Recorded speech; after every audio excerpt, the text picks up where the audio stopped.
ఇదే కాంగ్రెస్ పార్టీ ఏం చేసింది? రేషన్ కార్డుల విషయంలో మా ప్రభుత్వం మీద చాలా బురద జల్లే ప్రయత్నం చేశారు.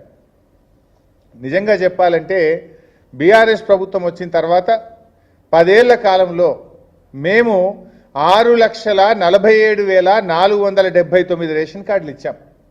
6,47,479 రేషన్ కార్డులు ఇచ్చాం. ఈ కార్డుల ద్వారా 20,69,033 మంది వ్యక్తులకు అదనంగా రేషన్ ఇచ్చింది బీఆర్ఎస్ ప్రభుత్వం. కానీ కాంగ్రెస్ వాళ్ళు ఏం చేసిండ్రు? బీఆర్ఎస్ వాళ్ళు కార్డులు ఇయ్యలేదని బదనాం చేసిండ్రు. కానీ మేము ఇచ్చిన కార్డులు 6,47,479 కార్డులు ఇచ్చినాం. నిజంగా ఎంత బాగా ఇచ్చిండ్రు కేసీఆర్ గారు ఆ రోజంటే, కేసీఆర్ గారు మానవత దృక్పథంతో ఆలోచించారు.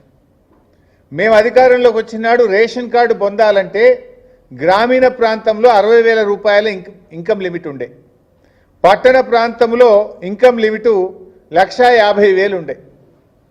కానీ కేసీఆర్ గారు ఈ ఇన్కమ్ లిమిట్స్ పెంచాలి, పేదలందరికీ రేషన్ కార్డులు రావాలి అని చెప్పి 60,000 ఉన్నటువంటి ఇన్కమ్ లిమిట్ను గ్రామీణ ప్రాంతాల్లో కేసీఆర్ గారు 1,50,000కి పెంచారు.